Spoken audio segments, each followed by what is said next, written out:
block, evading, block, stepping forward as soon as the punch is landed, away.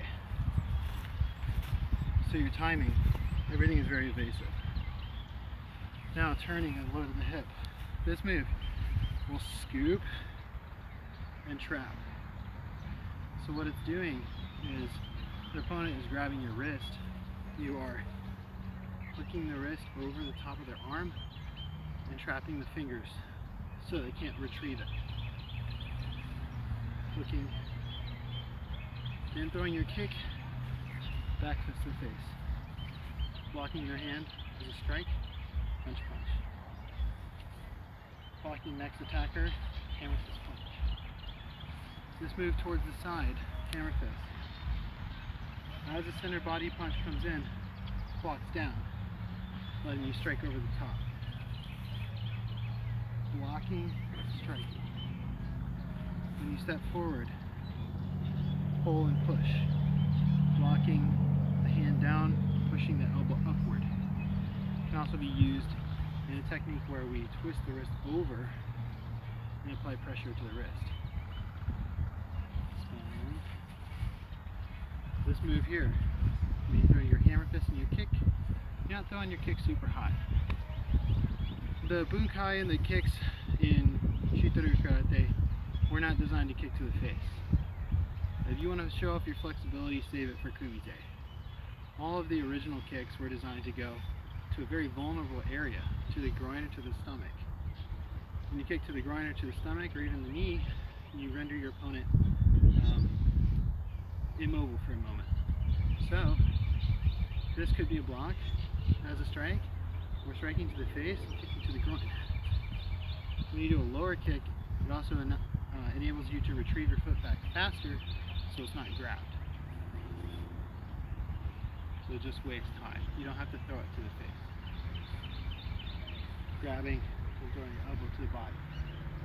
So as the punch comes in, if your opponent is throwing your punch, you're moving the punch to the side and elbowing to the ribs under the arm that's throwing the punch. Okay, this move here, as you block and lift, this could be blocking the punch, twisting the wrist over, striking into the elbow. Throwing a low kick, back fisting over the top.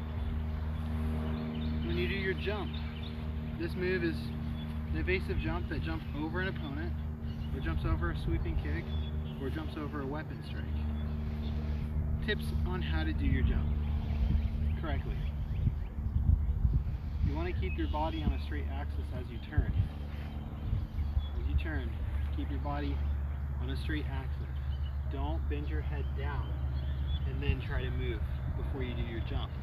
This will throw off your spin and cause you to land unbalanced. So, when you do your jump, just turn. Now your jump will only be a 180 instead of a 360. You'll bring both knees to the chest, tuck tight, and then unfold. Over here, turn. Then, as knees stay bent, see my head level stays here. That allows me to have spring in my legs for my jump. Towards I'll grab both knees and then land with my hands underneath my chest, not apart. Like doing a push-up, holding yourself in front. Don't make a diamond with the hand. You'll turn, jump, and land with the hand about shoulder width and the foot comfortably under the stomach. With this position, it allows you to push with this bent knee to quickly get up into your Nkkf Ashidachi. They asked, do you have a belt? Yes. Today I'm wearing my street clothes. I ran out of time to prepare.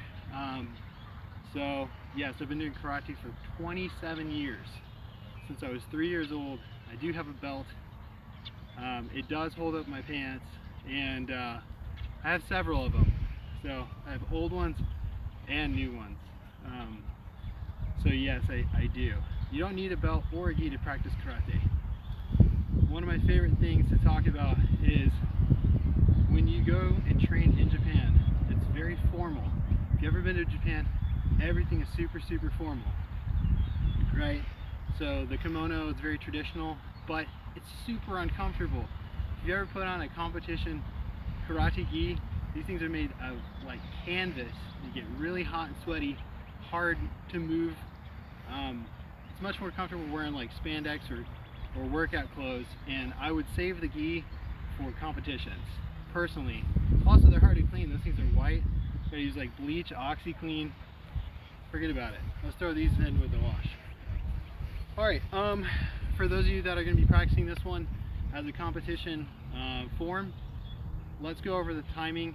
I'll do it one time quickly, and then we'll go over one time slow and talk about timing. Kousou Gendai.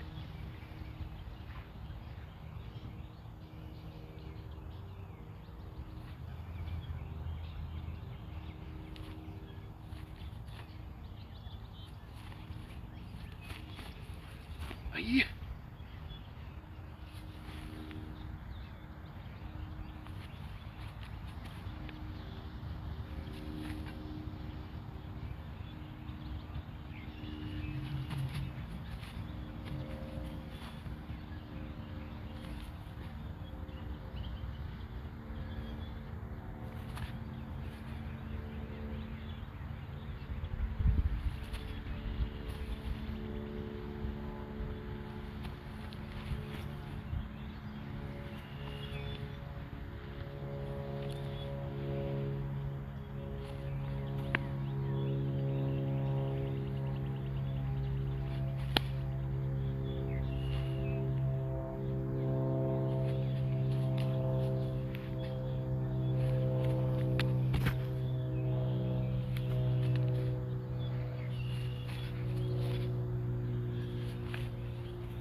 Questions? Shouldn't you train in the outfit you use in competition? Yes and no. It depends if you have more than one, yes. If you only have one, no. That way it doesn't look dingy. Simple enough. If you're showing up to a wedding in rags, it doesn't look very good. So showing up to a competition in like beat up, torn gi, not good optics. So maybe have like a practice gi and then a competition one. So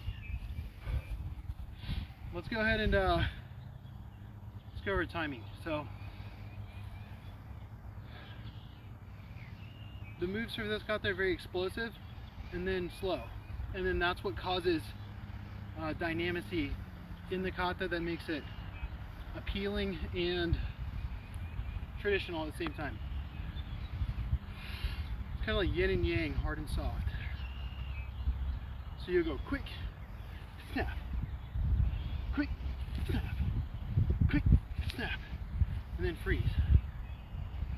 Then 1, 2, pow, pow, freeze. 1, 2, pow, pow, freeze. 1, aye, and hold. Slow, hold. Snap, kick, pow, pow. 1, 2, 3, pow, pow. Freeze. 1, 2, slow. Quick, pow, pow. 1, 2, pow. Then switch. 1, 2. You guys are gonna love those Bruce Lee noises. This one's quick, slow, fast, quick, slow, fast, slow, quick, move. 1, then 1, 2. Slow. Good. Quick, quick. 1, 2. Same time the foot hits, elbow hits. Hold. 1, 2. Slow, lift. Kick 2. 1, 2, 3. Breathe.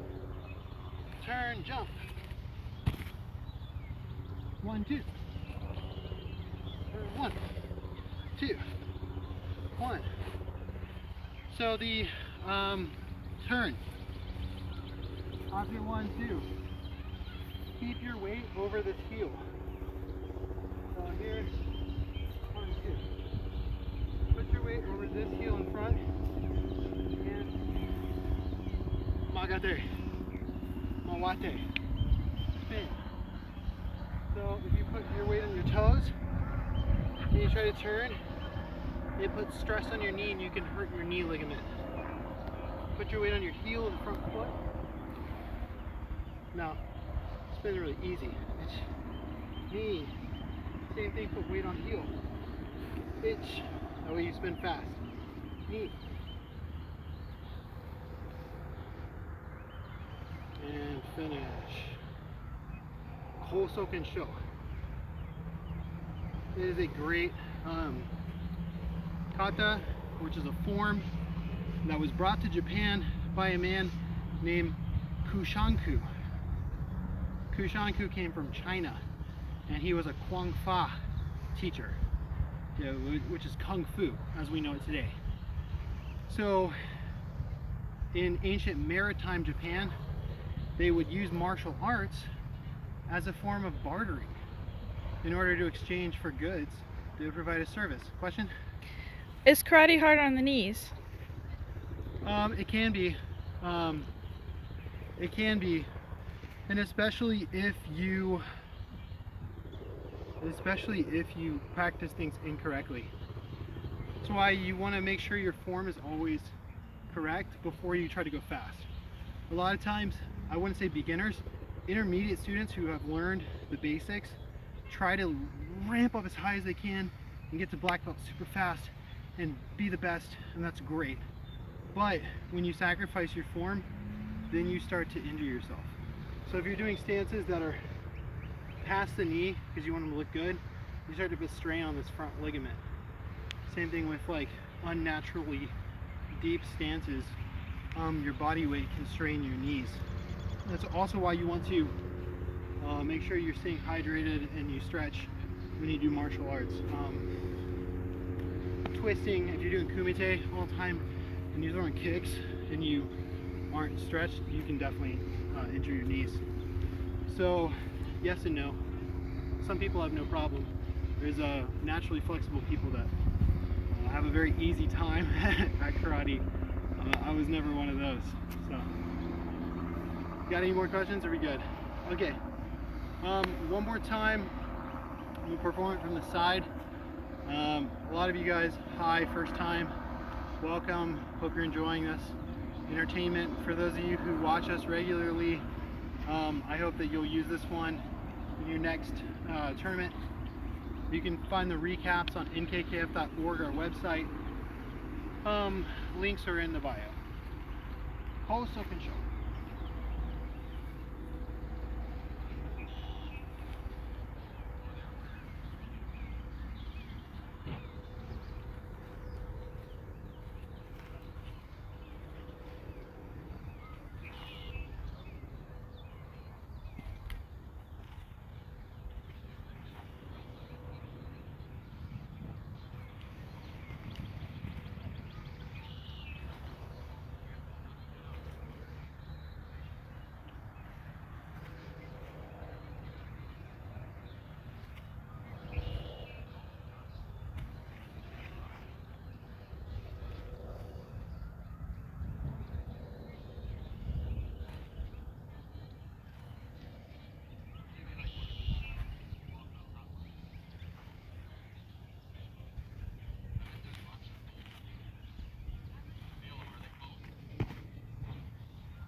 Until next time, じゃあまたね。お願いします。さよなら。